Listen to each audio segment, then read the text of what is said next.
The committee will come to order. Without objection, the chair is authorized to declare a recess of the committee at any time. Pursuant to notice, I now call up H.R. 1283, the Contract Act. The clerk will report the bill, which was distributed in advance. Without objection, the bill is considered. Okay. H.R. 1283, the Contract Act of 2021 to amend Title V United States Code to provide for a full annuity supplement for certain air traffic controllers. What type of fur is that around your coat? Without objection, the bill is considered read and open to amendment. At any point, the chair recognizes herself to offer an amendment in the nature of a substitute, copies which have been distributed electronically. The clerk will report the amendment. Amendment in the nature of a substitute to H.R. 1283, offered by Ms. Maloney of New York. Without objection, the amendment is considered read and will serve as the base text for purposes of the amendment. I now recognize myself in support of H.R. 1283. This bipartisan legislation was introduced by Representative Julia Brownlee and Representative Rodney Davis. Air traffic controllers at the Federal Aviation Administration have a mandatory retirement age of 56 and make enhanced retirement contributions throughout their careers. But under current law, the pension payments to these retirees are decreased if they earn an income above a certain amount after federal retirement. The Contract Act exempts certain air traffic control retirees from the reduction if they are employed at contract towers through the Federal Contract Tower Program. This change would allow them to continue to contribute their professional expertise to promoting aviation safety for the public without sacrificing their pension. The bill eliminates a disincentive in current law for retired air traffic controllers to continue working in the field after their mandatory retirement from their federal position. This straightforward bill would enhance safety and encourage certain former FAA employees with valuable expertise to continue to support the mission of the FAA. This bill would help the agency, the retirees, and the American people.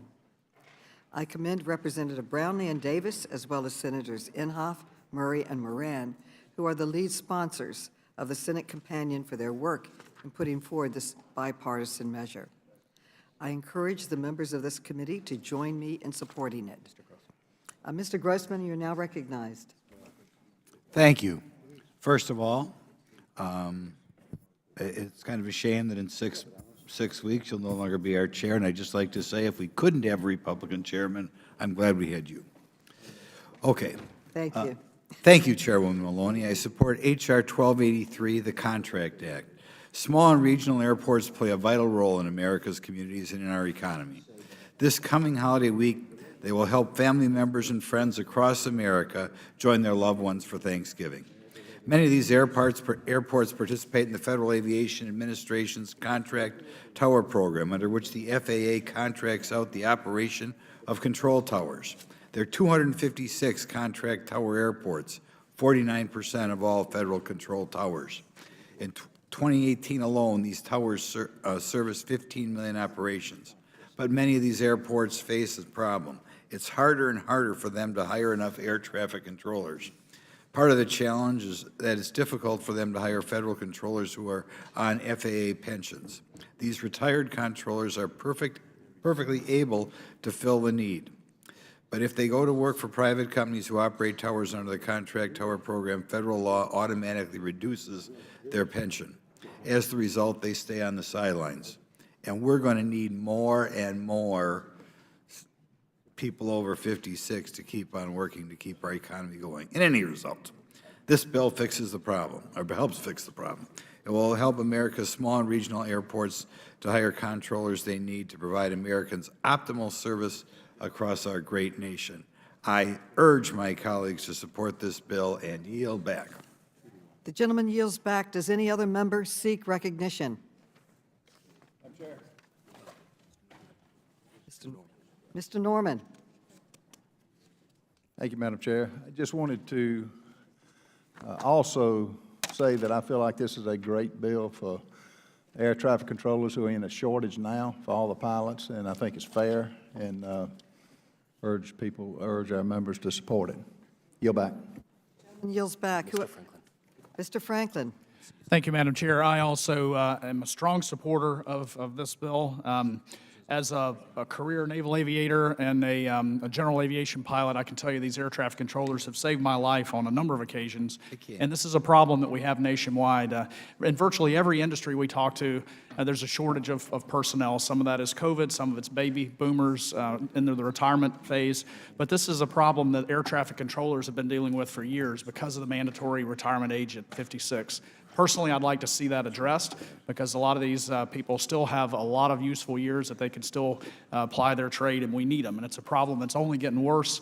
And this bill is frequently, those who would oppose it would say, well, these are small airports, and we really don't need this measure to be put into place. But I can tell you from personal testimony, my own hometown of Lakeland, Florida, Lakeland Linder International Airport is considered one of these small airports. It does use these contract controllers.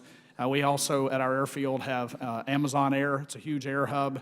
We have 5 flight schools, 4 government agencies, including the NOAA Hurricane Hunters, Draken International, which is the largest private military air force in the world. We have the Sun and Fun Fly-In, which is the second largest air show in the United States. And we're considered a small airport. So, at any given time, we've got 767s hauling cargo, students who've never flown before, military aircraft, and then over 260 private aircraft that fly out of that field. We need qualified controllers. We need to keep these people working, and the last thing we need in our country is anything that would disincentivize someone who's willing to work. These folks should not be punished for wanting to continue to work, and I fully support the act. I yield back. The gentleman yields back. Mr. Session is now recognized. Madam Chairman, thank you very much. I, too, want to join in with this committee and to thank you for your service. Not only to this committee, but also your service to financial services and the United States Congress and the people of New York who have for so long entrusted in you, not just their voice, but their vote and the things which you have accomplished, many of the things that you and I together have accomplished that would be a benefit. Madam Chairman, I would also like to speak in favor of this bill. Air traffic controllers, we learned way back when, probably before President Ronald Reagan, but we learned how valuable they are, not just to commerce and industry, but actually to safety. They are a valuable asset to our country. They're a valuable asset to the airline industry. And I would like to state, as you have heard a number of people say, how important this asset is to us and how we need to not just sustain them, but allow them the opportunity throughout their career to serve, but also to retire properly. And so I want to thank Julia for bringing this bill and you, Madam Chairman, for having this bill, the ranking member, Mr. Comer, for being supportive of this. I believe everyone on this side of the aisle will be supportive of this because it's the right thing to support our air traffic controllers. And with that said, Madam Chairman, I would yield back my time. The gentleman yields back. Does any other member seek recognition? The question now occurs on the amendment in the nature of a substitute. All of those in favor say aye. Aye. All those opposed say no. In the opinion of the chair, the ayes have it, and the amendment in the nature of a substitute is agreed to. The question now occurs on favorably reporting. All those in favor say aye. Aye. Aye. All those opposed say no. In the opinion of the chairs, the ayes have it. A recorded vote, no. H.R. 1283 shall be favorably reported to the House. Without objection, a motion to reconsider is laid on the table. Staff is authorized to make technical and conforming changes to the matters considered by the committee in this markup. Pursuant to notice, I now call up H.R. 1307, the Vote by Mail Tracking Act. The clerk will report the bill, which was distributed in advance. H.R. 1307, the Vote by Mail Tracking Act to amend Title 39 United States Code to require mail-in ballots to use the Postal Service barcode service and for other purposes. Without objection, the bill is considered read and open to amendment at any point. The chair recognizes herself to offer an amendment in the nature of a substitute, copies of which have been distributed electronically to all members in advance. The clerk will report the amendment. Amendment in the nature of a substitute to H.R. 1307, offered by Ms. Maloney of New York. Without objection, the amendment is considered read and will serve as a base text for purposes of amendment. I now recognize myself in support of H.R. 1307. I first introduced the Vote by Mail Tracking Act in February of last year after the November 2020 election, in which a record number of Americans cast mail-in ballots. This year, millions of Americans again chose to vote by mail. Voting by mail is safe and secure and has been rising in popularity since the 1980s. States make the decision of whether or not they vote by mail. Every state now offers some type of vote by mail. Given the increase in the use of mail-in ballots in recent years, it is important to ensure that election officials and voters can track ballots once they're in the custody of the Postal Service. I can tell you that during the past election and in 2020, we got hundreds of phone calls from people trying to track their ballots. They wanted to make sure their ballots were cast and recorded, and this would allow them to do that. This bill would require that any ballot mailed in a federal election include a Postal Service barcode on the envelope that is unique to the individual ballot. We can now track packages around the world. They have a barcode. You can track it as a consumer. This would allow an individual to track their own ballot. This common sense requirement would enable boards of elections to confirm when a ballot was sent and give voters confidence that their votes have been casted and counted. In addition, the bill would require envelopes containing ballots to meet postal specifications, which would help ensure these ballots are processed in a timely and efficient manner. To be clear, this bill does not require any state to use or expand its use of vote by mail.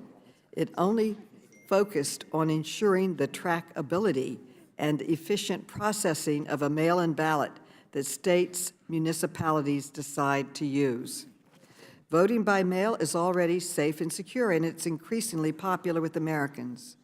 Ensuring election officials and voters have the resources to track the status of their ballots would create even more peace of mind and confidence and further protect the sanctity of our elections.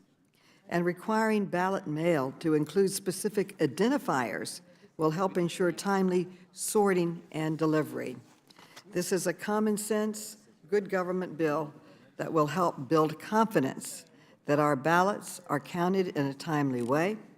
I urge my colleagues on both sides of the aisle to support the bill, and I now yield back. Does any other member seek recognition? Mr. Comer, you are now recognized. Thank you, Madam Chair. H.R. 1307 would require that ballots sent to and from a voter in a federal election be trackable. I like that. Actually, I like this bill, Madam Chair, because that's been a huge issue in a lot of elections over the past 4 years. That is, the envelopes carrying such ballots must include a barcode that can be read by Postal Service equipment. This would make it possible to know where the ballot is in the mail stream and when it was sent. And I have to say that some of these states that allow ballots to come in after the election, I mean, how can that happen? You know, in Kentucky, the ballot has to come in. It doesn't matter when it's postmarked. If it doesn't come there election day, then it's discarded. And that's what every state should be. You know, this would make it possible to know, obviously, again, where the ballot is in the mail stream and when it was sent. Otherwise, the ballots would not be allowed to travel throughout the U.S. Postal Service mail stream. I believe increased use of mailed ballots provides additional opportunities for election fraud. So I support equipping the Postal Service with the ability to track ballots through the mail. Now, this is an important step to ensure elections are conducted fairly. Another important benefit of this legislation is it will help protect the Postal Service from being blamed for election irregularities. And, Madam Chair, with all due respect, your members were already ready to prosecute Louis DeJoy before the last presidential election, but then I think they were pretty satisfied with the absentee ballots after the last, so they've not picked on Louis DeJoy about mail fraud after that. But It will also improve this committee's ability to conduct effective oversight of the Postal Service's performance delivering election mail. That's a good way to track whether things are actually getting better there or they're getting worse. So I appreciate the chair's willingness to compromise on this bill by removing the federal reimbursement requirement that was in the original version. So we got that part taken out. I do not support having the federal government reimburse states and local election jurisdictions for the cost of using barcodes. If states make the decision to expand voting by mail, they need to be prepared to cover the associated cost if they want to utilize a federal institution like the Postal Service. And I have to say, in Kentucky, I believe that 1% of the ballots are mail-in ballots, probably less than 1%. So if you have states where it's, like California and Arizona and Oregon and Washington, where it's a significant, then if they want to conduct elections that way, then they need to cover the cost. So I'm happy to support the amendment substitute text we're considering today, and I encourage my colleagues on the committee to do the same, but I understand that there's a lot of concern about mail-in ballots right now in America, Madam Chair. But I think this is a good idea. Not everyone will, but I certainly do. I yield back. The gentleman yields back. Who else seeks recognition? Madam Chair. Mr. Biggs, you are now recognized.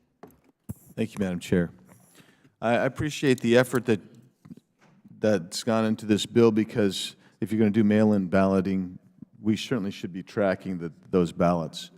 I happen to live in a state that has become kind of the epicenter of what I would say is electoral questions about how our elections turn out, and we're the center.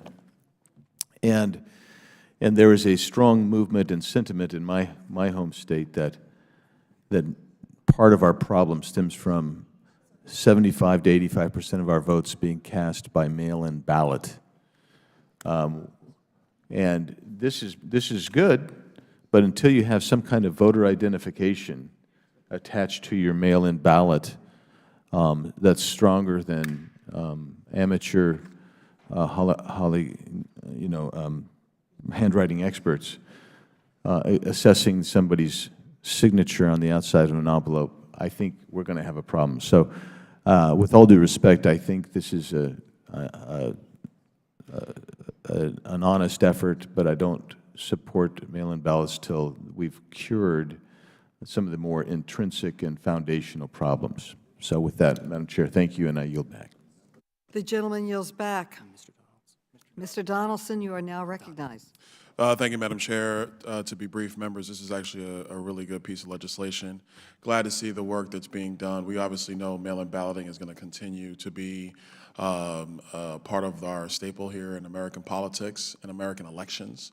And I think the ability to track them and give the individuals who cast them comfort about where their ballot actually goes and ends up and the time it gets there is incredibly important. So good bill, members, and I yield back. Gentleman yields back. Who else seeks? Mr. Franklin is now recognized. Thank you, Madam Chairman. I too support this bill. As one who served in local government before, who was very frustrated with unforced mandates, I do recognize that by the federal government not paying for the tracking, it forces an unfunded mandate down to the state and local level. But candidly, in this case, I think that's a good thing. At the federal level, because of the way things are delineated in the Constitution, the way states conduct their elections should rest with them and not the federal government, so that's their choice.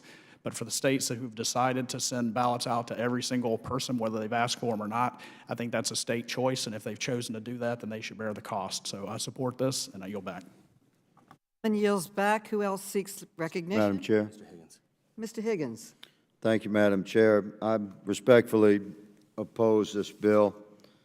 This is a step towards the federalization of mail-in ballots in our sovereign states. Unsolicited mail-in ballots are arguably the bane of election security across the country. This bill arranges for specifically tracking the envelopes of unsolicited mail-in ballots, but it has no way of verifying the legitimacy of the contents of that envelope.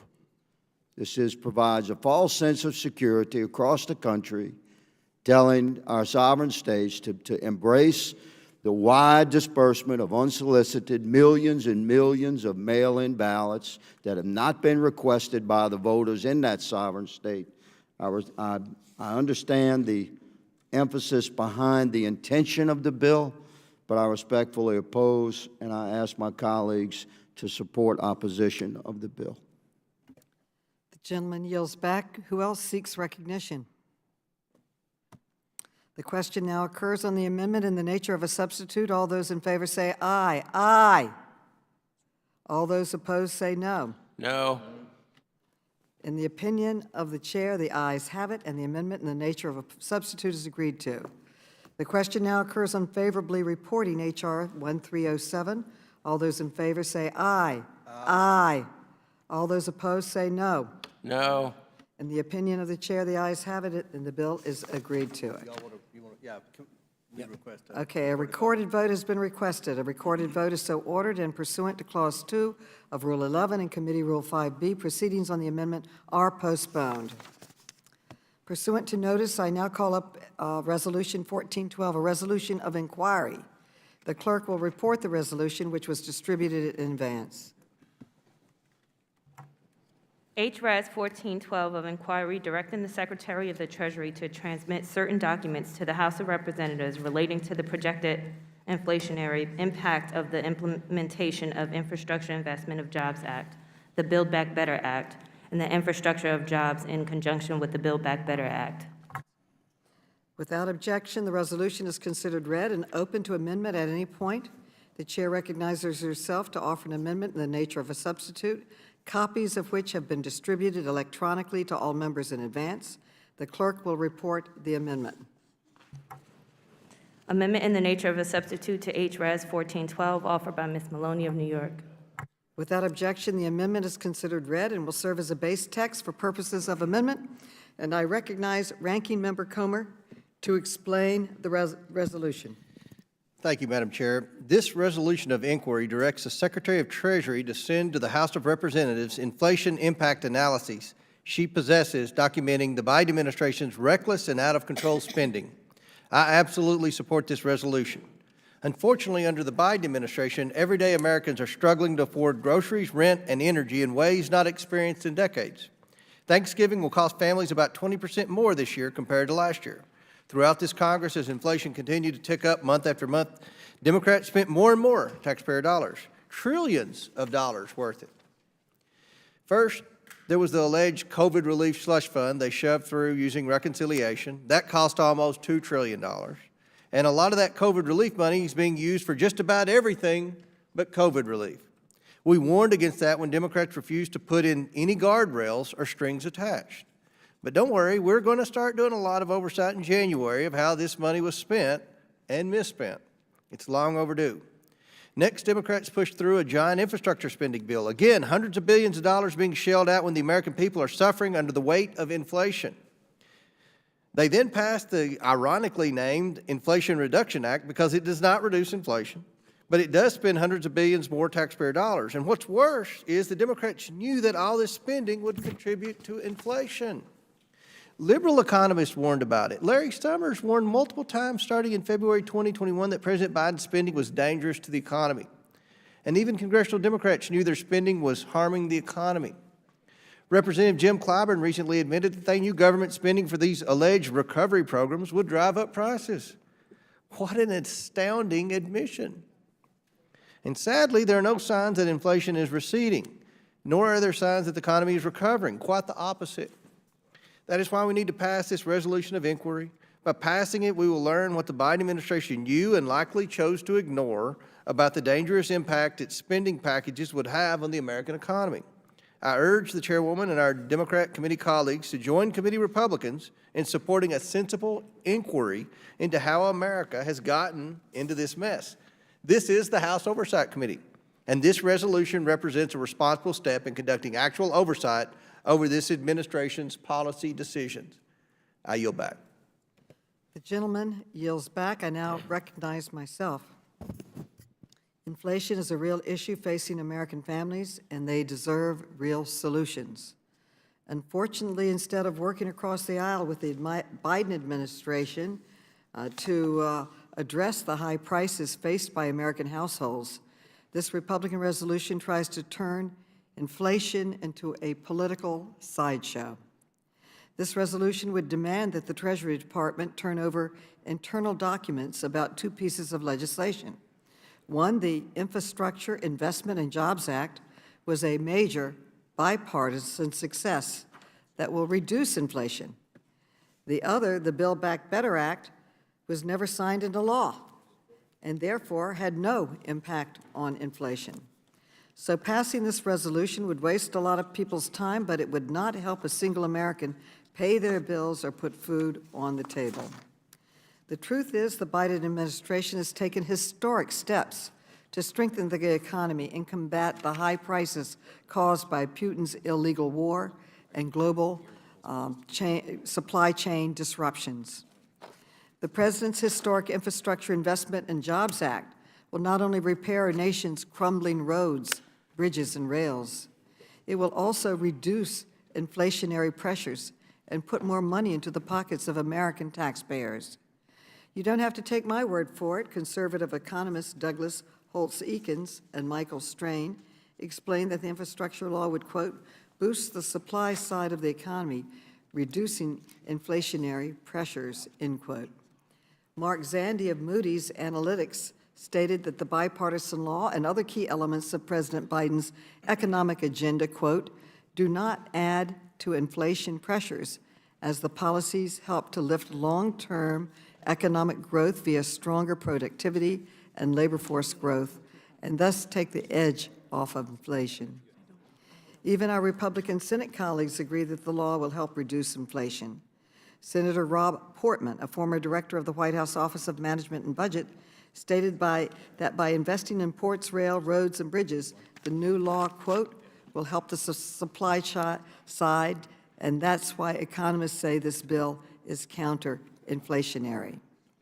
In fact, over the past year, this law has created thousands of new jobs and powered nearly 7,000 projects across the country to repair our crumbling infrastructure and improve our domestic supply chain. This summer, Democrats in Congress took even more direct action to lower inflation by passing the Inflation Reduction Act. The IRA will lower costs for Americans, cut the deficit, and reduce inflation. This law will reduce energy costs for American families by an average of $500 a year. It will cut health care premiums under the Affordable Care Act, allowing 13 million Americans to continue saving $800 per year and allowing 3 million more people to access insurance. It will reduce prescription drug prices for millions of Americans by finally allowing Medicare to negotiate with drug prices and for drug companies to get lower prices. And it will reduce the deficit by ensuring that wealthy corporations pay their fair share. And again, you don't have to take my word for it. I have a letter here from 126 economists, including 7 Nobel Prize winners, who analyzed the Inflation Reduction Act. They found the investments in the IRA were, quote, fight inflation and lower costs for American families while setting the stage for strong, stable, and broadly shared long-term economic growth, end quote. And the law will reduce the deficit, quote, putting downward pressure on inflation, end quote. And since he took office, the economy has added 10 million jobs. So the facts are clear. The President's economic agenda is helping to lower costs for all Americans. Economists have also been clear about the true causes of inflation, including Russia's illegal war in Ukraine, disruptions in supply chains caused by the pandemic, and corporations raising prices excessively despite record profits. According to the World Bank, Russia's war is causing high inflation due to, quote, significant disruptions in trade and food and fuel price shocks, end quote. And the Bureau of Economic Analysis recently reported that profits across most industries during the second quarter of this year reached the highest level ever recorded. I share my colleagues' concern about bringing prices down for hardworking Americans. But this Republican resolution does nothing to address those concerns, and it presents an extremely misleading picture of what is causing inflation in the first place. I encourage my Republican colleagues to stop playing politics and work together. Let's work together with Democrats on real solutions to continue addressing targeted inflation. Thank you, and I yield back. Who else seeks recollections? Madam Chair. Dr. Fox. Thank you, Madam Chair. Madam Chair, the Inflationary Reduction Act does exactly the opposite of what Democrats say it does. It's truly an example of the emperor has no new clothes. Americans feel the sting of inflation every day. Inflation's hovering at 4 times where it should be and is costing families nearly $9,000 more each year. This means that Americans are having to choose between putting food on the table, heating their homes, or filling up their gas tanks to get to work. And the main source of inflation is the Biden administration's trillions in reckless government spending. Despite this inflationary reality, President Biden and Democrats threw fuel on the inflationary fires by continuing to spend trillions of taxpayer funds that we do not have on projects of questionable value. This level of incompetence borders on negligence. It's imperative that we understand the effects of Democrats' disastrous economic policies that have allowed inflation to flourish and harm all Americans. HRES 1412 would help us find out what the Biden administration was thinking when it stoked the inflationary fire by compelling the release of documents relating to the inflationary impact of the massive so-called Build Back Better Act spending blowout. Congress must do its job and exercise its explicit oversight authorities to demand answers and hold this administration accountable for its disastrous and extremely costly policies. I urge the members of this committee to support HRES 1412, and I yield back. Yields back. Who else seeks recollection? Mr. Lynch, you are now recognized. Thank you, Madam Chair. This resolution presumes that the Infrastructure Investment and Jobs Act, also known as the bipartisan infrastructure law, causes inflation. But the truth is that we've had extensive assessments and reviews by Nobel laureates, 17 of them, in fact, including conservative economists, who have opined and in agreement that this bipartisan law is good for the economy. In fact, these 17 Nobel Prize-winning economists recently published an open letter stating that the bipartisan infrastructure law, along with other components of President Biden's economic agenda, quote, will ease longer-term inflationary pressures, close quote, by investing in long-term economic capacity and enhancing the ability of more Americans to participate in the economy. And even though, we sometimes look askance at opinions by economists, to have 17 Nobel laureates, and as I said, several of them, many of them of a conservative political bent, weigh in on the economy in this fashion, I think there's reason to pay attention. And many conservatives agree. Conservative economist Douglas Holtz-Eakins, who has been prominent in the last 2 decades with conservative economic thought, and Michael Strain, both who have been called as witnesses by House Republicans during this Congress, explained that the infrastructure law, quote, would boost the supply side of the economy, reducing inflationary pressures. That's exactly what this bill does. And let's not forget, this was a bipartisan piece of legislation designed to improve our nation's sagging infrastructure and put money back into the pockets of the American people. Moody's Analytics estimates that as a result of this law, the U.S. will have, quote, an additional... Is someone trying to... Mr. Raskin, please mute. Okay. So let's not forget, this was bipartisan legislation designed to improve our nation's sagging infrastructure and put money back into the pockets of the American people. Moody's Analytics estimates that as a result of this law, the U.S. will have, and I quote, an additional 600,000 jobs in 2024 and an additional 800,000 jobs in 2025, and that is just the short-term or near-term impact. So I think the economists who have weighed in here that the bipartisan infrastructure law reduces inflation over the long run while creating new good-paying jobs is well documented.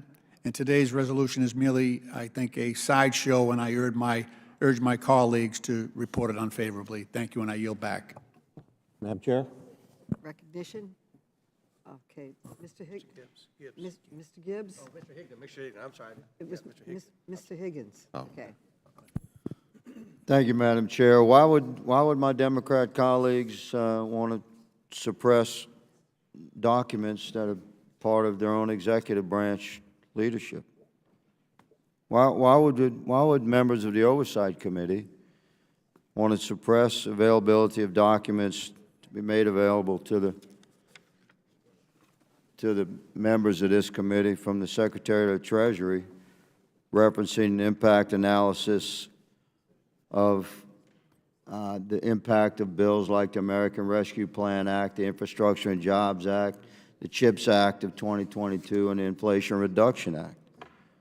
When did presumption become a restricted freedom? Yes, some of us presume that these massive bills have impacted inflation. So why would my Democratic colleagues restrict access to documents that would speak to that, our suspicion, from within their own executive branch? I urge my colleagues to look at the broader picture here and to allow the free access of documentation that addresses this issue, the impact upon inflation by trillions of dollars of massive spending bills shoved through Congress, one after another in the 117th Congress. The American people have a right to know. Madam Chair, I yield. Mr. Krishnamurthy is now recognized. Thank you so much. I think with regard to my colleagues who say that the Inflation Reduction Act is somehow viewed as inflationary, I would just point them to the comments of former Republican Treasury Secretary Hank Paulson, who signed on to a letter saying that it fights inflation because it lowers prescription drug prices and lowers energy costs. He's not a liberal Democrat by any means. I'm sympathetic to the goal of reducing inflation. However, that's not what this resolution that my colleagues on the other side have put forward would do. This resolution requests a slew of emails, memos, and other communications about a bill that was considered but did not pass Congress, and a second bill that passed with strong bipartisan support. If my colleagues want to understand the economic and inflationary impact of the Infrastructure Investment and Jobs Act, also known as the Bipartisan Infrastructure Bill, there's already plenty of publicly available analyses. The Joint Economic Committee stated, quote, "The Bipartisan Infrastructure Investment and Jobs Act will make investments that reduce long-term inflationary pressures. Investing in roads, bridges, freight rail, airports, and cargo ports will strengthen supply chains, improve productivity, and reduce long-term inflation," close quote. But you don't have to believe the Joint Economic Committee. How about what Republican Senator Rob Portman said? Again, not a liberal Democrat. He said, quote, "The Infrastructure and Investment and Jobs Act, which includes ports and freight rail and roads and bridges and other assets, will help on the supply side. That's why economists say this bill is counter-inflationary." So you don't have to believe us Democrats. Listen to your own Republicans. They're saying that these particular acts are counter-inflationary, and I think that we should give their words due consideration. As a result, I urge the committee to report this particular resolution unfavorable. Thank you. Who else seeks recognition? Mr. Grossman. Thank you, Chairwoman Maloney. I support this resolution of inquiry, which directs Secretary Yellen to send the House documents to the U.S. Treasury's possession relating to inflation impact analysis of some irresponsible spending bills. Across the country, Americans have felt the effects of inflation on their wallets as price of everyday products have jumped like we haven't seen for 40 years. The price of groceries rose 12.5% in October from October last year, and the price of gas rose 17% at the same time. Housing costs like rent are increasing more than double the average pace in the 10 years before the pandemic. In an attempt to reduce inflation, the Federal Reserve has raised interest rates at the fastest pace since the early 1980s. The most recent rate increase at the beginning of the month brought the Fed funds rate to a level not seen since 2008. And despite what the Democrats may claim, the skyrocketing inflation is not a surprise. Republicans and Democrats predicted at the beginning of 2021 that inflation would result from the $2 trillion American Rescue Plan. Larry Summers, the Harvard professor, I guess I'm supposed to quote a Harvard professor. Well, I guess I have to. A top economic advisor to both President Clinton and President Obama warned in February 2021 that President Biden's $2 trillion stimulus plan was dangerous. Even a blind squirrel finds this. He said there needed to be plans in place to address the possible and quite serious problem of inflation, and that was before President Biden signed into law even more legislation that injected exorbitant amounts of money into the economy, like the Infrastructure Investment and Jobs Act. The administration likes to blame inflation on the war in Ukraine or private companies claiming they're greedy and only looking out for their bottom line, but that's misleading. Inflation began to rise before Russia invaded Ukraine. And Stanford economist John Taylor says that inflation rises when the growth of the money supply increases too rapidly. It appears that instead of taking time to analyze the impact that additional government spending might have on inflation when interest rates were near zero, the Biden administration just blindly pumped more money in the economy. By passing this resolution of inquiry, we will be better equipped to investigate the inflation threat the administration's multiple spending passages have unleashed. I know there's been some call for more bipartisanship on this issue. I hope we have more bipartisanship. It would be good if the appropriation bills applying to the current fiscal year were on a bipartisan basis, adjusted for 0%. I know Congress loves to spend, but I think it'd be a great bipartisan project that I'm sure not all Republicans would participate in to kind of change those appropriation bills and work our way back to a year of 0% increases. But in any event, thank you for the time. I yield back. Yields back. Ms. Norton is now recognized. Thank you, Madam Chair. Although Republicans have claimed that this resolution is aimed at understanding the causes of inflation, this resolution does not actually do that. In fact, it asks only for documents about the inflationary impact of two pieces of legislation, neither of which is actually responsible for higher prices. The first is the Infrastructure Investment and Jobs Act, and I helped write that act. This was a historic bipartisan bill that will repair our crumbling roads, bridges, and infrastructure. According to economists on both the left and right, it will actually reduce inflation. The second bill is the Build Back Better Act. I personally think this is a terrific bill, but everyone here knows that the bill did not pass the Senate and did not become law. So its inflationary impact is zero. Trying to reconstruct the inflationary impact of a bill that never became law is simply a waste of time, and it will do nothing to help American consumers. One thing that will help Americans is the Inflation Reduction Act, which Democrats passed and President Biden signed into law in August. That historic law will cut energy costs for families, reduce health insurance bills, for millions of Americans, lower the cost of prescription drugs and reduce the deficit, all while ensuring that big corporations finally pay their fair share of taxes. At the same time, President Biden is also taking executive action to reduce energy prices, including releasing oil from the Strategic Petroleum Reserve and urging big oil and gas companies to pass on their billions of profits to consumers. There is no doubt that Americans are hurting from inflation, but rather than engage in pointless partisan exercises, I encourage my Republican colleagues to work with Democrats and the Biden administration on real solutions for the American people. Thank you, Madam Chair. I yield back. Yields back. Who else? Mr. Gibbs is now recognized. Thank you, Madam Chair. You know, if we're going to talk about what caused inflation, I say the primary cause of inflation was this Congress. It started back in March of 2021. A nearly $2 trillion bill was passed strictly on party lines. And when you put all this money out in the economy, you flooded the economy with monies, added to the money supply, you increased demand, we sent checks out to people, we gave them more money in their pockets to spend, and at the same time, this Biden administration cut supplies.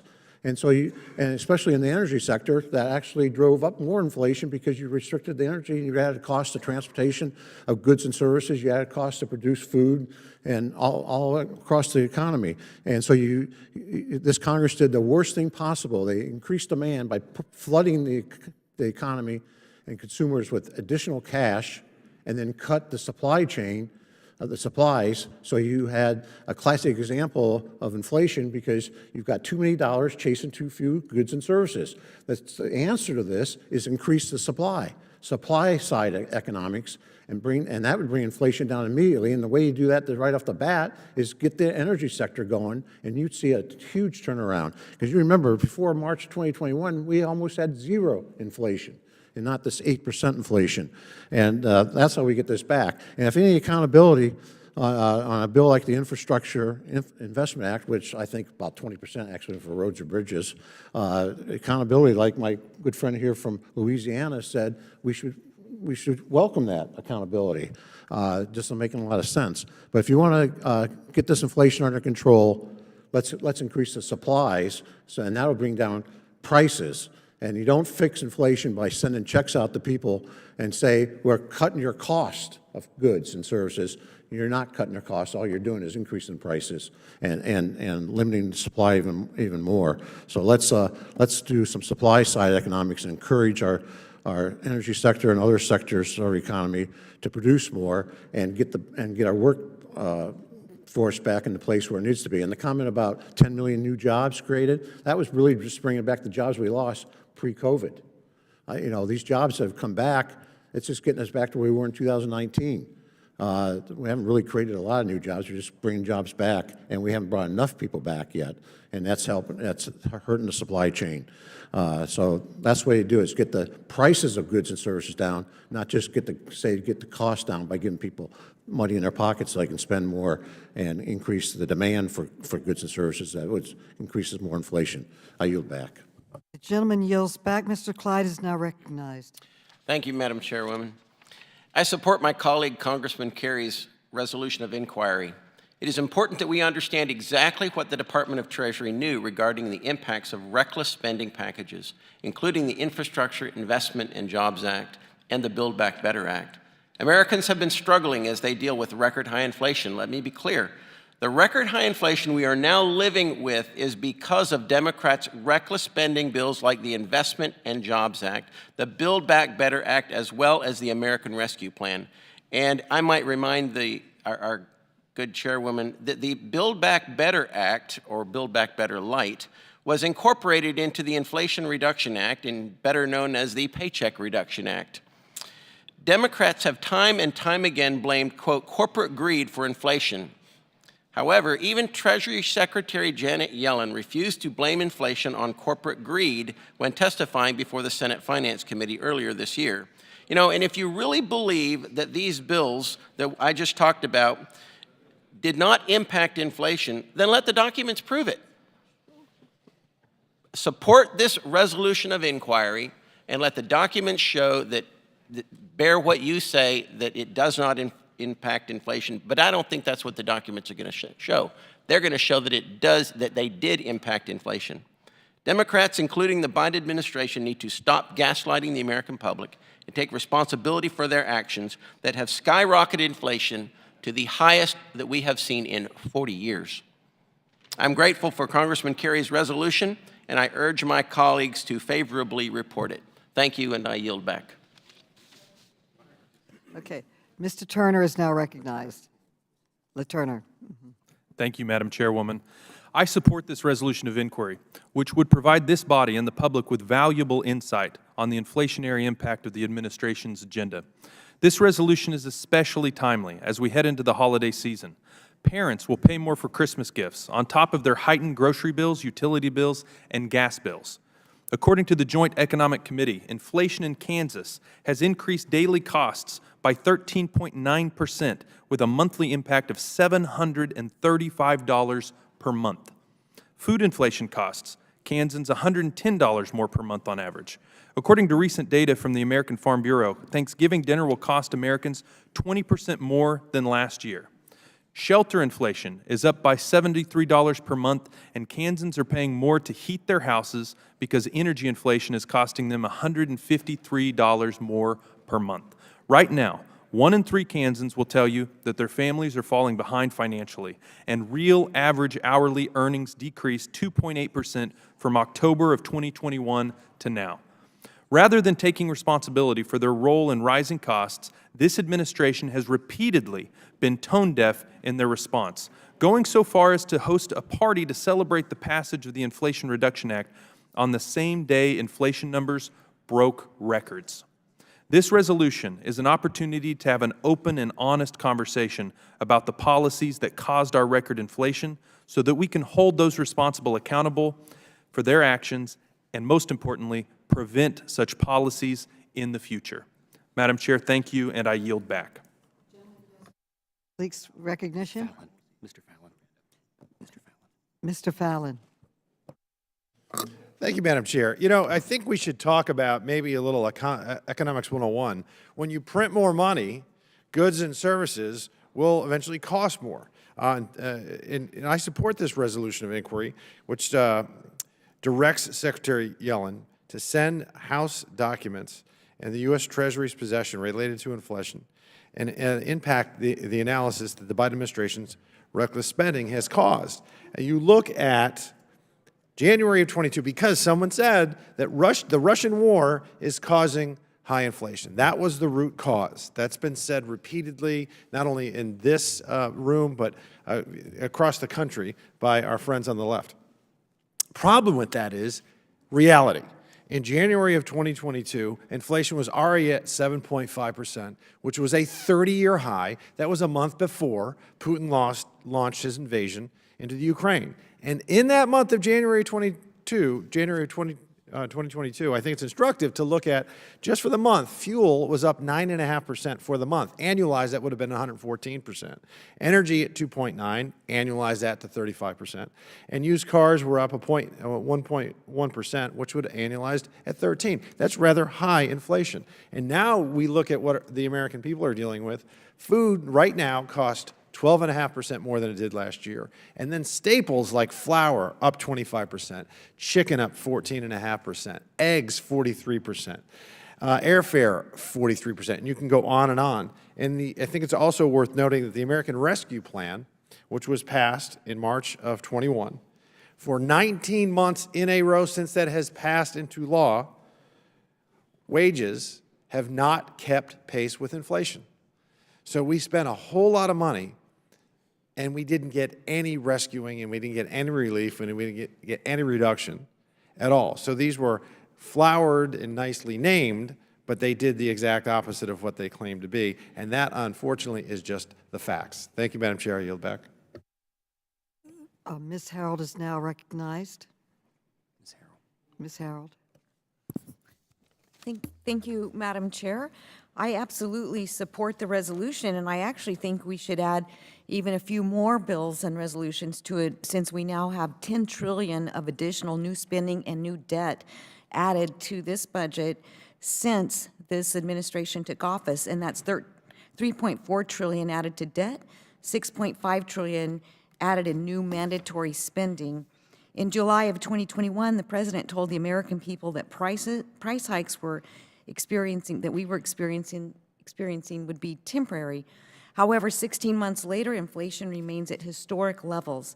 And according to the Congressional Joint Economic Committee's inflation tracker, prices have increased 13.9% between January 2021, when President Biden took office, and October 2022.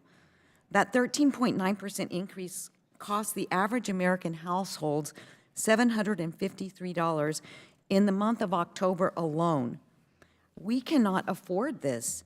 And even if prices stop increasing altogether, the inflation that has already occurred will cost the average American household $9,038 over the next year. And sadly, the people that this is most harmful to are the most vulnerable, our seniors, who are already experiencing social isolation and having to cut back on medications or decisions to buy food or gas. I mean, we cannot afford to not protect those people that need our help and expect more from us. These price hikes are hitting every single person, and we must pass this resolution to begin to hold accountable those who perpetrated the excess spending spree, which has devastated our economy. I mean, and that's what we do as Oversight Committee. And if there is nothing to hide, if there is nothing or no reason to not have the American public see what we see or have answers to these questions as to this increase in spending, this increase in debt, then we should be able to come together as a committee, have these documents sent to us so that we can show the American people if these bills are working. But I think we will indeed be able to show them where they are not and how this economy and this inflation is hitting each and every one of them. And with that, Madam Chair, I yield back. The gentlelady yields back. Ms. Kelly, you are now Madam Chair. recognized. Thank you, Madam Chair, and thank you for all of your hard work in leading this committee. You will be missed. My colleagues on the other side of the aisle are once again misrepresenting the economic relief that Democrats brought to American families by passing the Inflation Reduction Act. One crucial way the Inflation Reduction Act, as you've heard, did this by lowering healthcare costs for millions of seniors and families across the country. The Inflation Reduction Act capped Medicare beneficiaries' annual out-of-pocket costs for their Part D prescription drugs, a provision that will benefit at least 1.4 million seniors and patients across the country. The Inflation Reduction Act also included a historic win against price gouging Big Pharma. Thanks to that law, the federal government will finally be allowed to negotiate lower drug prices for some of the costliest medications. And on top of lowering drug prices for seniors and patients, the Inflation Reduction Act will also reduce health insurance costs for nearly 14 million consumers by extending critical tax credits that Democrats first passed in the American Rescue Plan. While Republicans play politics with the economic hardships facing our communities, Democrats continue to advance meaningful solutions for every American family working to make ends meet. I urge members to report this resolution unfavorably. I yield back. Mr. Biggs is now recognized. Mr. Biggs. Thank you, Madam Chair. I support the resolution from Congressman Kerry. Treasury Secretary Yellen spent the better part of last year waving off concerns about inflation while she, President Biden, and the rest of the Biden regime promoted their fiscally reckless Build Back Better agenda. I'm concerned that the Secretary was either unaware of or ignored the economic reality that more federal government spending fuels inflation through expansionary fiscal policy and monetary devaluation of our currency. And I don't know which possibility is worse. Congress needs to see and understand the analysis of the Department of Treasury's economists to determine how Secretary Yellen justified support for policies that would worsen inflation. On May 2nd, 2021, she said, quote, "I don't believe that inflation will be an issue, but if it becomes an issue, we have tools to address it. These are historic investments that we need to make our economy productive and fair, close quote. 2 days later, she said, quote, I don't think there's going to be an inflationary problem, close quote. Less than a month later, she said, as year-over-year inflation increased by 4.2%, the fastest rate of increase since 2008, she said, quote, my judgment right now is that the recent inflation that we've seen will be temporary. It's not something that's permanent or endemic, close quote. On October 29, 2021, annual inflation rose at its fastest pace in more than 30 years, up to 4.4%. But Yellen stated, quote, year-over-year inflation remains high and will for some time simply because of what's already happened in the first months of the year. But monthly rates, I believe, will come down in the second half of the year, close quote. Same day, she said, I don't think these investments will drive up inflation at all. It will boost the economy's potential to grow, the economy's supply potential, which tend to push inflation down, not up. It's anti-inflationary in that sense. Finally, on June 1st, she began to see reality. June 1st, not of 21, but of this year. She said, I think I was wrong about the path that inflation would take. And just 3 days ago, she said in an article that I'll be submitting for the record that she now believes inflation will return to normal levels over the next couple of years. The American people are still struggling to deal with the impact of inflation on household budgets, and the administration continues to push for more and more government spending.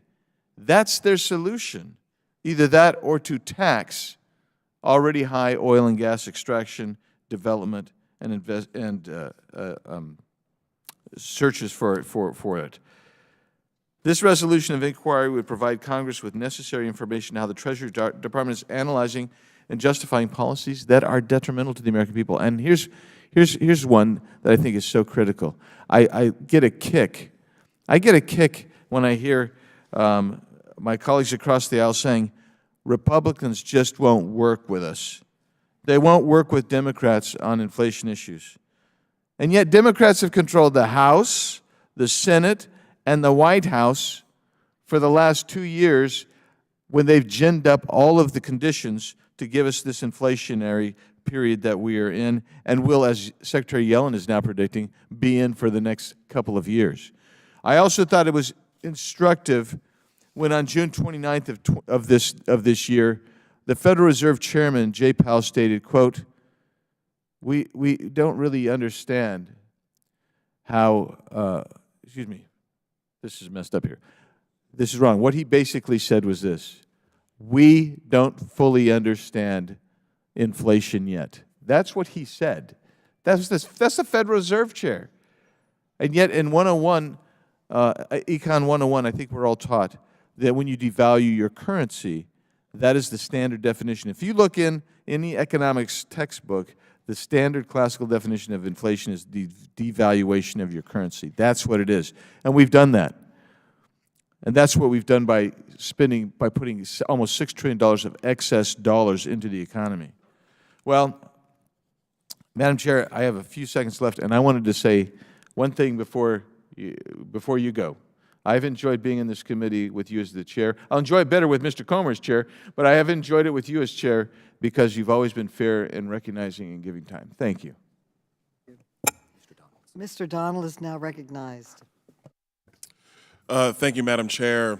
This has been an interesting debate. First of all, I do support the resolution of inquiry, but the debate's actually been interesting because my colleagues on the other side of the aisle have said how they are in support of the Build Back Better plan, which never came to fruition because the spending was outrageous and they could never get it through the Senate. They were supportive of the Inflation Reduction Act, and they cite things about prescription drugs and Medicare renegotiating prices, but they seem to neglect that over half of that bill are tax increases on oil and gas extractions, and it is also subsidies for solar panels and for batteries, all a part of the Green New Deal. That was the major part of that bill. But let's take a step back.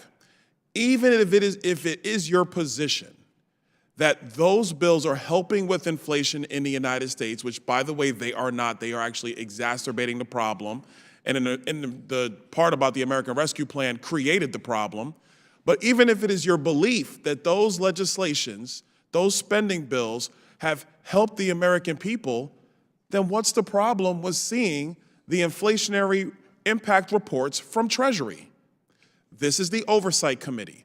The Oversight Committee is well within its purview to get the documentation from the Treasury Department about what their viewpoints were with respect to inflationary impact on some of the most major pieces of legislation that have passed not just in the last couple years, but in the past decade up here on Capitol Hill. These spending bills were massive. And so if we are going to turn a blind eye to get the inflationary impact reports from Treasury, then how can you sit here and say that you support the bills that you voted for if you're in the majority party and the economic policies that have been put forward by Joe Biden and have been pushed through the House of Representatives by Speaker Pelosi? If they're that good, show the reports. It gets that simple. This isn't about politics. This is about understanding all the implications of policies that move through this chamber so that as the House of Representatives makes other economic packages through this chamber, we have all the information available to us to guide our decisions. I think that's a very bipartisan way to look at these things. And that is why members should support the resolution. Because if you're not going to get all the information, but then still support policy positions that have, in my view and many people's view, caused and raised inflation in the United States, then you're not being serious. If you want to be serious, let's get the reports. Let's actually look at it and read them, and then use those reports to help guide our decision-making into the future. This is a good resolution. The members should support it, and I yield back. Gentleman yields back. There are no further speakers right now. Mr. Norman. Mr. Norman, okay. Thank you, Madam Chairman. You know, I'll just add to what's already been said. You know, if anybody votes against this, you're against trusting but verifying. All this is verifying. These are the taxpayers' documents. This isn't the right of any body or any person to block this. The taxpayers' money produce these reports. And then to say that, why are we even having the discussion on something that's just so basic? I can't understand it. You sure wouldn't do it in your particular business. You wouldn't do it in any facet of your personal life. Not seeing the documents when you're putting taxpayers' money and spending it on things, as Byron said, that was a Green New Deal. It wasn't the Rescue Act. It was the Sinking Act. And it's astounding we're having this debate and really spending over 5 minutes. This should be nonpartisan. Republicans and Democrats should be voting for this. If you're not, you've got something to hide. If it's this great, let's see it. Let's see where the money actually goes. And so I fully support this resolution and urge my colleagues to. And Ms. Maloney, I just want to thank you, echo what Andy and others says. You have been fair. We hadn't voted much together, but I respect the fact that you, as chair, you were fair. You heard both sides, and I really value that, so thank you. I yield back. The question now occurs on the amendment in the nature of a substitute, H.R. 1412. All those in favor say aye. Aye. All those opposed say no. In the opinion of the chair, the ayes have it, and the amendment in the nature of a substitute is agreed to. The question now occurs on unfavorably reporting H.R. 1243 as amended. If you share my opposition to this resolution, you should vote aye. All those in favor of unfavorably reporting this resolution say aye. Say aye. Aye. All those opposed say no. No. In the opinion of the chair, the ayes have it. Okay. A recorded vote has been requested. A recorded vote is so ordered and pursuant to Clause 2 of Rule 11 and Committee Rule 5B. Proceedings on the amendment are postponed. We will now consider postal naming measures, and I'd like to clarify that today we will consider two packages of postal naming measures. The first we'll consider, as usual, by unanimous consent. For the second, I will ask unanimous consent that we package the bills as an en bloc, but I will not request that these bills be passed by unanimous consent. Instead, I will make the usual request for the ayes and nays, as with other legislation. Pursuant to notice, I call up the following postal naming bills, which were distributed in advance: H.R. 6630, H.R. 6631, H.R. 6725, H.R. 6661, H.R. 7082, H.R. 7638, H.R. 7873, H.R. 7988, H.R. 8026, H.R. 8217, H.R. 8218, H.R. 8226, H.R. 8248, H.R. 8370, H.R. 8944, and H.R. 8959. Without objection, the bills are considered read, and I request unanimous consent for their immediate consideration and passage in block. Without objection, the bills are passed. Pursuant to notice, I now call up the following postal naming bills which were distributed in advance. H.R. 8025, H.R. 8630, H.R. 7832, H.R. 9308. Without objection, the bills are considered read, and I request unanimous consent for their immediate consideration en bloc. Without objection, the bills will be Object. considered en bloc. Does any member wish to speak? No, this is just to consider the bills.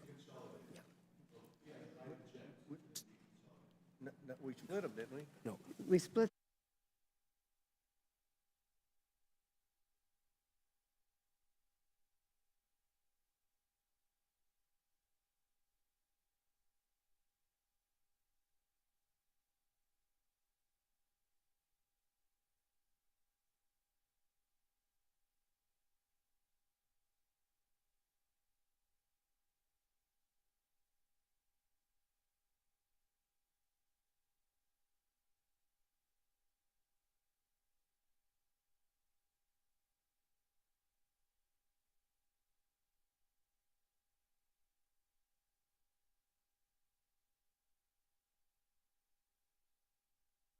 On favorably reporting H.R. 8025, H.R. 8630, H.R. 7832, and H.R. 9308 just those four. en bloc.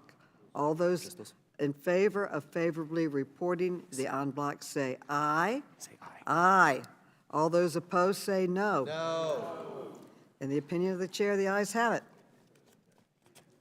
A recorded vote has been requested. A recorded vote is so ordered and pursuant to Clause 2 of Rule 11 and Committee Rule 5B. Proceedings on the amendment are postponed. The committee will now recess before reconvening to take outstanding roll call votes. The committee stands in recess. For 5 minutes. For 5 minutes.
Postponed votes. Members are reminded to be ready to unmute themselves when they're called on to vote. Members are further reminded that pursuant to House rules, their video must be on in order for them to vote. The question now occurs on favorably reporting H.R. 1307, on which a recorded vote was previously requested. The clerk will call the roll. Ms. Norton? Norton votes yes. Ms. Norton votes yes. Mr. Lynch?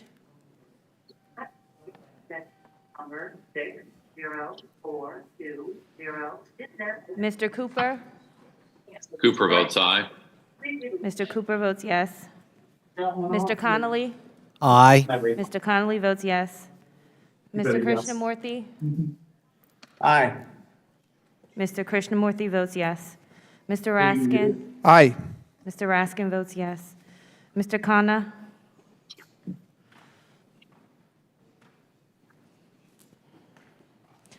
Mr. Mfume?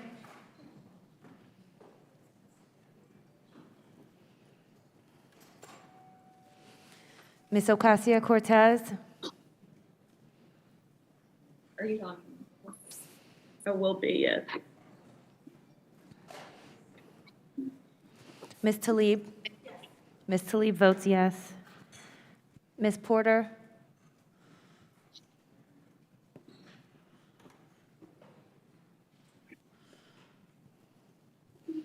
Ms. Bush?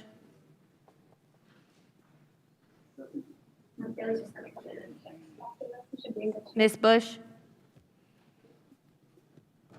Ms. Bush, how are you recorded? Was this vote a yes or no? This is a yes vote. You're muted. Her audio's not working.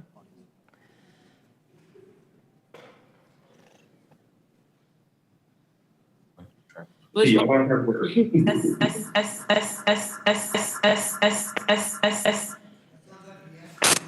Ms. Bush votes yes. Ms. Brown? Ms. Brown votes yes. Mr. Davis? Mr. Davis votes yes. Ms. Wasserman Schultz? Ms. Wasserman Schultz votes yes. Mr. Welch?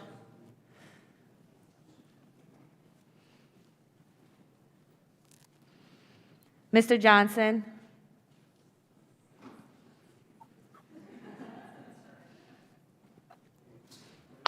Mr. Sarbanes? Sarbanes votes yes. Mr. Sarbanes votes yes. Ms. Spear?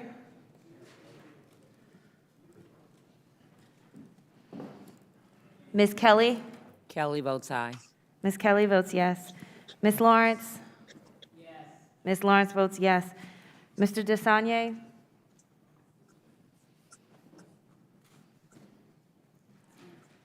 Mr. Gomez? Mr. Gomez votes yes. Ms. Presley?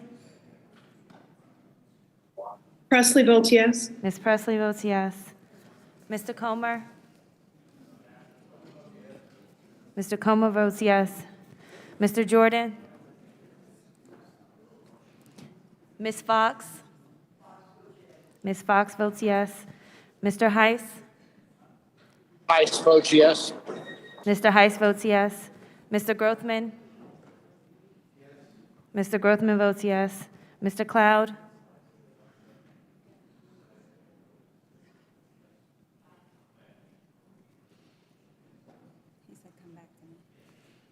Mr. Cloud votes yes. Mr. Gibbs? Mr. Higgins? No. Mr. Higgins votes no. Mr. Norman? Mr. Norman votes no. Mr. Sessions? Mr. Sessions votes yes. Mr. Keller? Mr. Keller votes yes. Mr. Biggs? Mr. Biggs votes no. Mr. Clyde? No. Mr. Clyde votes no. Ms. Mace? Ms. Mace votes yes. Mr. Franklin? Aye. Mr. Franklin votes yes. Mr. LaTurner? LaTurner votes yes. Mr. LaTurner votes yes. Mr. Fallon? Fallon votes aye. Mr. Fallon votes yes. Ms. Harrell? Ms. Harrell votes aye. Ms. Harrell votes yes. Mr. Donalds? Aye. Mr. Donalds votes yes. Mr. Flood?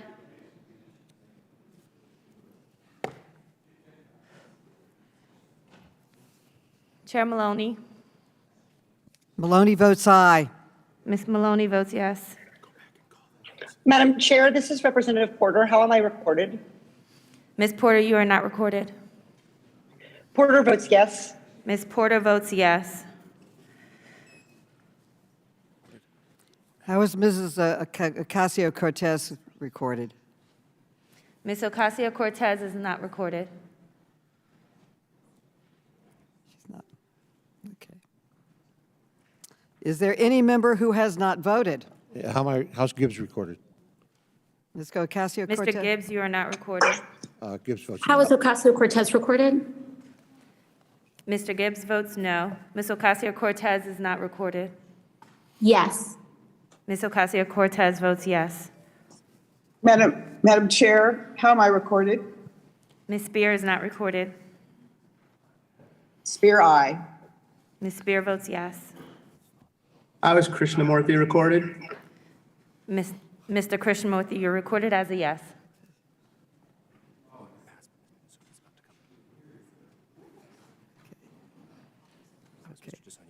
How is Mr. DeSagne recorded? Mr. DeSagne is not recorded. Mr. DeSagne votes yes.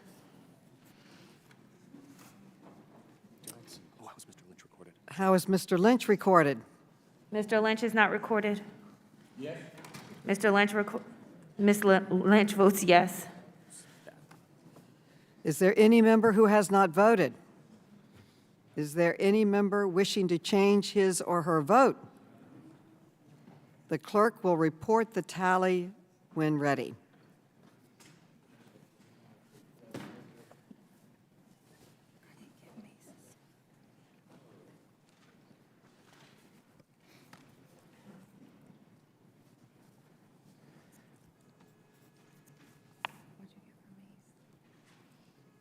Mace is a yes.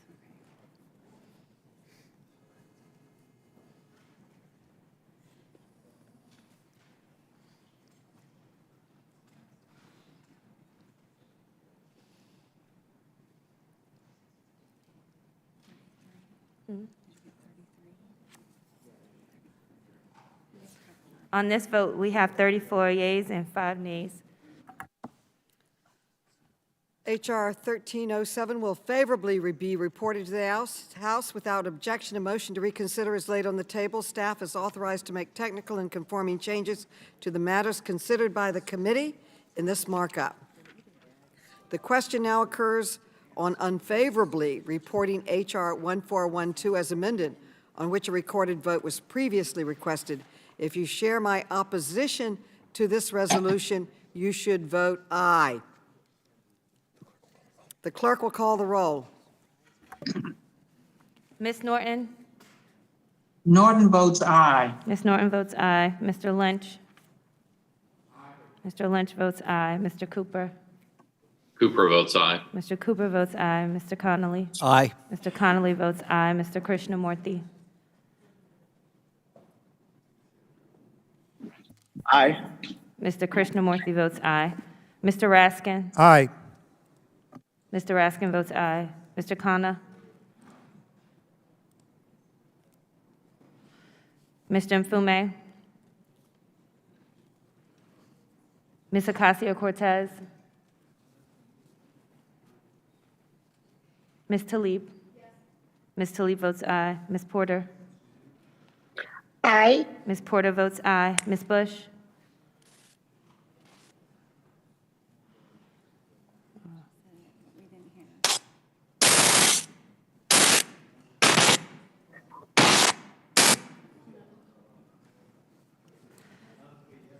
Ms. Brown?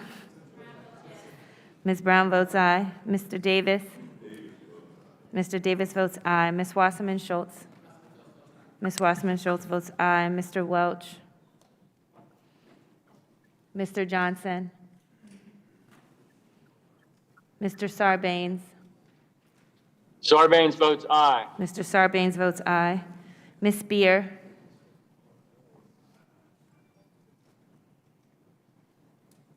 Ms. Kelly? Kelly votes aye. Ms. Kelly votes aye. Ms. Lawrence? Ms. Lawrence votes aye. Mr. DeSagne? Aye. Mr. DeSagne votes aye. Mr. Gomez? Mr. Gomez votes aye. Ms. Presley? Presley votes aye. Ms. Presley votes aye. Mr. Comer? Mr. Comer votes no. Mr. Jordan? Ms. Fox? Ms. Fox votes no. Mr. Heiss? Mr. Heiss votes no. Mr. Grothman? Mr. Grothman votes no. Mr. Cloud? Mr. Cloud votes no. Mr. Gibbs? Mr. Gibbs votes no. Mr. Higgins? No. Mr. Higgins votes no. Mr. Norman? No. Mr. Norman votes no. Mr. Sessions? Mr. Sessions votes no. Mr. Keller? Mr. Keller votes no. Mr. Biggs? Mr. Biggs votes no. Mr. Clyde? Mr. Clyde votes no. Ms. Mace? Ms. Mace votes no. Mr. Franklin? No. Mr. Franklin votes no. Mr. LaTurner? LaTurner votes no. Mr. LaTurner votes no. Mr. Fallon? Mr. Fallon votes no. Ms. Harrell? Ms. Harrell votes no. Mr. Donalds? Mr. Donalds votes no. Mr. Flood?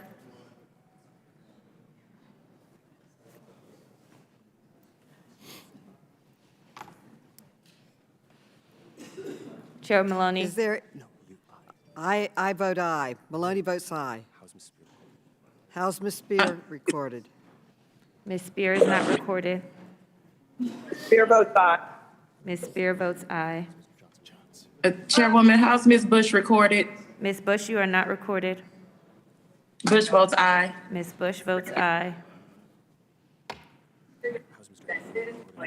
How's Mr. Mfume? How is Mr. Mfume recorded? Mr. Mfume is not recorded.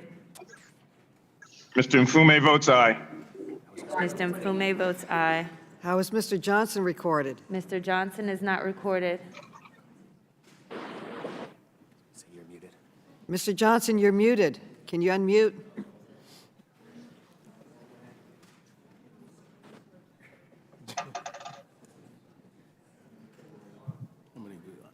Missing three?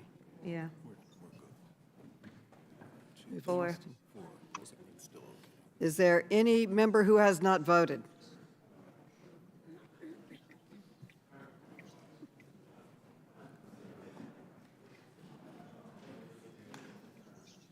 Is there any member wishing to change his or her vote?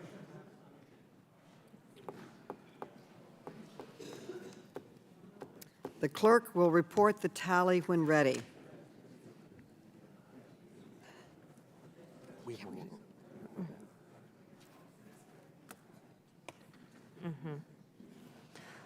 On this vote, we have 21 ayes, 18 nays. Okay. H.R. 1412 shall be unfavorably reported to the House. Without objection, a motion to reconsider is laid on the table. Staff is authorized to make technical and conforming changes to the matters considered by the committee in the markup. Members shall have the customary 2 days in which to submit additional views. The question now occurs on favorably reporting the postal on block number 2, which includes H.R. 8025, H.R. 8630, H.R. 7832, and H.R. 9308, on which a recorded vote was previously requested. The clerk will call the roll. Ms. Norton? Norton votes aye. Ms. Norton votes aye. Mr. Lynch? Mr. Lynch votes aye. Mr. Cooper? Cooper votes aye. Mr. Cooper votes aye. Mr. Connolly? Aye. Mr. Connolly votes aye. Mr. Krishnamurthy? Aye. Mr. Krishnamurthy votes aye. Mr. Raskin? Aye. Mr. Raskin votes aye. Mr. Khanna? Mr. Mfume? Mr. Mfume votes aye. Mr. Mfume votes aye. Ms. Ocasio-Cortez? Aye. Ms. Ocasio-Cortez votes aye. Ms. Tlaib? Ms. Tlaib votes aye. Ms. Porter? Aye. Ms. Porter votes aye. Ms. Bush? Bush votes aye. Ms. Bush votes aye. Ms. Brown? Ms. Brown votes aye. Mr. Davis? Mr. Davis votes aye. Ms. Wasserman Schultz? Ms. Wasserman Schultz votes aye. Mr. Welch? Mr. Johnson? Johnson votes aye. Mr. Johnson votes aye. Mr. Sarbanes? Sarbanes votes aye. Mr. Sarbanes votes aye. Ms. Spear? Spear votes aye. Ms. Spear votes aye. Ms. Kelly? Kelly votes aye. Ms. Kelly votes aye. Ms. Lawrence? Ms. Lawrence votes aye. Mr. DeSagne? Aye. Mr. DeSagne votes aye. Mr. Gomez? Aye. Mr. Gomez votes aye. Ms. Presley? Ms. Presley? Presley votes yes. Ms. Presley votes aye. Mr. Comer? Mr. Comer votes no. Mr. Jordan? Ms. Fox? Ms. Fox votes no. Mr. Heiss? Mr. Heiss votes no. Mr. Grothman? Mr. Grothman votes no. Mr. Cloud? Mr. Cloud votes no. Mr. Gibbs? Mr. Gibbs votes no. Mr. Higgins? No. Mr. Higgins votes no. Mr. Norman? Mr. Norman votes no. Mr. Sessions? Mr. Sessions votes no. Mr. Keller? Mr. Keller votes no. Mr. Biggs? Mr. Biggs votes no. Mr. Clyde? No. Mr. Clyde votes no. Ms. Mace? Ms. Mace votes aye. Mr. Franklin? No. Mr. Franklin votes no. Mr. LaTurner? LaTurner votes no. Mr. LaTurner votes no. Mr. Fallon? Mr. Fallon votes no. Ms. Harrell? Mr. Donalds? Mr. Donalds votes no. Mr. Flood?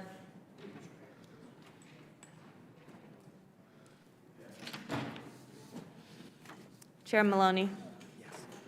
Maloney votes aye. Ms. Maloney votes aye. Is there any, the clerk will call, is there any member who has not voted, and is there any member wishing to change his or her vote? The clerk will report the tally when ready.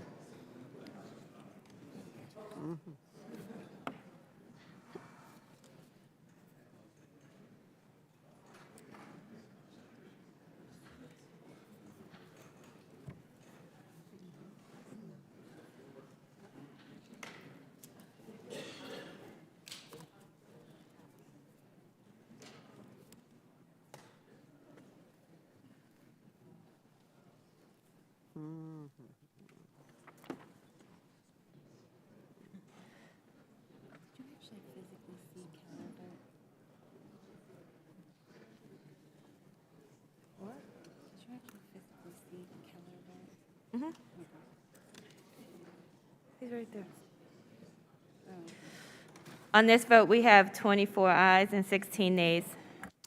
The postal en bloc shall be favorably reported to the House. Without objection, a motion to reconsider is laid on the table. Staff is authorized to make technical and conforming changes to the matters considered by the committee in this markup. And there being no further business, I want to thank all of you for your participation. We are quickly going to have a photograph so that Democratic members can get to the floor for Leader Pelosi's speech. And with that, the committee stands adjourned, but please stay 2 seconds for a photograph. I'm very grateful for that. Thank you. Adjourned.